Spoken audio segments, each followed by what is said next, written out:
All right, ladies and gentlemen, as you just saw, congratulations go out to the young lady to my left, Michelle Gooden, on breaking the 1,000-point barrier, becoming only the 8th person in Austin high school history to score 1,000 points, and also on breaking the rebound record, which is not mentioned there. Michelle, right now you have 1,005 points. That puts you 1 point behind Mandy Luking and passing her, which of course you should be able to do by the end of the Brownstown game, we would hope. But what it also does is kind of creates a place on the board in which you will be behind Lisa Gooden, unless you can score another 400 and some odd points this year. Lisa has 1,465. It would take that to surpass her. But it's kind of neat to see the two Gooden names side by side. Now, how exactly is Lisa related to you? She's my second cousin. She's my dad's cousin, so she's like my own first cousin. It's okay. So you and Lisa will be side by side, so probably for quite a while as far as scoring is concerned on the board. You also broke the rebound record and currently have 677 all-time rebounds. That's kind of a neat accomplishment to break the 1,000-point barrier and break the rebound record, all-time rebound record in the same game. How does that make you feel? It was exciting. I was kind of worried that I wasn't going to get the rebound record. I knew eventually it would come this season, but breaking it in the same game was just the extra icing on the cake. That's really nice. Of course, you also hold the single-season rebound record, so that's a big accomplishment. I was kind of pointing out to some people earlier today, by the end of this season, actually at this point right now, we have 3 young ladies from the same class that are all 3 in the top 7 scoring now of all time for this school, and the 3 of them are 3 of the 8 who have broken 1,000 points. And that's really kind of unheard of, to see a team produce 3 kids from the same grade level. I know we also have Tina and Jody Whitaker on the board together. Of course, they graduated together in '85. But back to Michelle, as we're seeing her, I just kind of want to highlight Michelle with what she did this week. Michelle, what are your plans? What do you plan on doing after high school? I'm going to go to college. I don't know where yet. I'm undecided. But I'm going to major in pre-dentistry and hopefully become an orthodontist. That'd be nice. That'd be really nice. Now, do you have any relatives that are in dentistry now, or is that something you just came up with on your own? Well, I have one of my cousins are in dentistry. He's a dentist. But, no, I just really liked, whenever I got my braces, I just really liked the feeling of always being able to smile and knowing that it was nice and pretty. So I want to make other kids feel that way, too. Well, that's nice. That's a nice thought. Michelle, I've got to ask, and I've got to point something out. Michelle played for me as an 8th grader. It was the first team that I had a chance to coach here at Austin as a girls team. And I'll never forget, and this sums up Michelle as far as a ball player is concerned. First game of the season, Seymour. We're at Seymour playing, and about the 3rd to 4th play of the game, Michelle dives out of bounds to save a ball and wipes out the entire Seymour bench, which was just chairs set along the wall.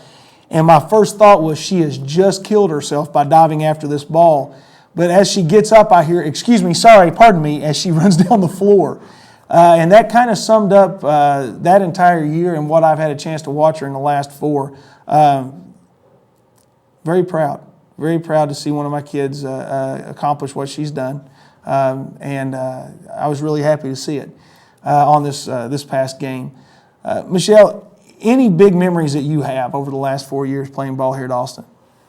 Well, obviously, making a run to the Final Four the past 2 years has been really awesome. A lot of memories in the hotels we stayed in. Great times there with my teammates.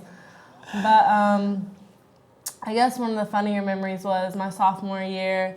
I was coming out of the game because I just got somebody subbed in for me, and the referee was holding up his hand, waved the sub in, and I just ran off the court, and for some reason, I just slapped the referee's hand, and I just kept on going to the bench, and all of a sudden everybody was laughing, and I turned around, and I finally realized that wasn't one of the coach's hand, that was the referee's hand, and it was so funny, and it's just always... I remember that. I'm pretty sure it was a home game because I was announcing the game, and I think when you did it, the look on the referee's face was priceless.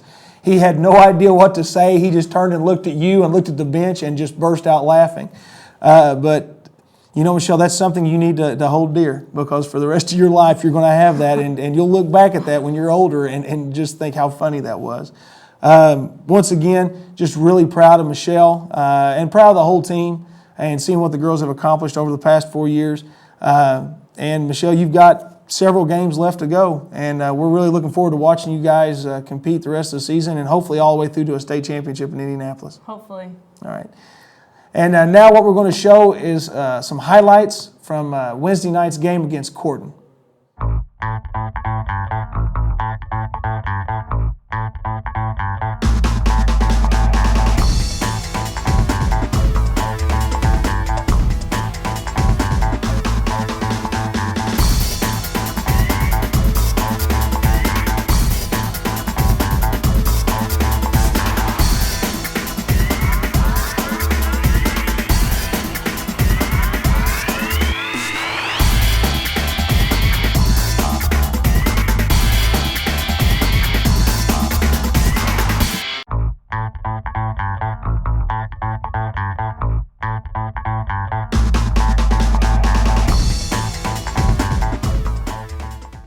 That was the highlights from the Corden game, played Wednesday night. Corden coming into the game was 0-5, but they gave the girls quite a scare.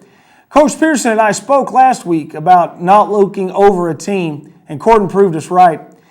The ladies pulled out the victory 65-57, but Corden was much better than we expected. The Kinsley girl scored 24 points and reminded me quite a bit of Megan Busseberger, great player for them last season and now playing for Division I Austin Peay. Next up for the girls will be a rematch of last season's sectional championship. If you remember, the Brownstown Lady Braves jumped on the girls early, but we pulled it out with a 67-62 victory. No doubt the Lady Braves feel they have something to prove. They're currently 4-1 with a one loss coming at the hands of 4A Seymour, 71-64. Lady Braves returned 5 players from last year's squad, bringing back an average of 40 points. Unfortunately for the Lady Braves, they lost Catherine Allen in the first practice to an ACL tear. Leading the way for this year's squad is Jamie Wiemiller. She scored 21 and 17 in the past 2 games, in which the Lady Braves defeated a 6-1 Eastern team and a 7-1 Salem squad. Brownstown uses their defense well, causing 19 turnovers in the Eastern game and 7 in the first quarter alone in the Salem game. It looks like the Lady Eagles may be in for a tough night. The game will have a 6 o'clock tip-off time Saturday, and I hope to see you there. You may have noticed Coach Peterson is not with me this week. He's been a bit under the weather with a touch of the stomach flu. Hope he gets to feeling better, especially in time for the game Saturday night. Join us again next week as we highlight the Brownstown game and look ahead to the Seymour game.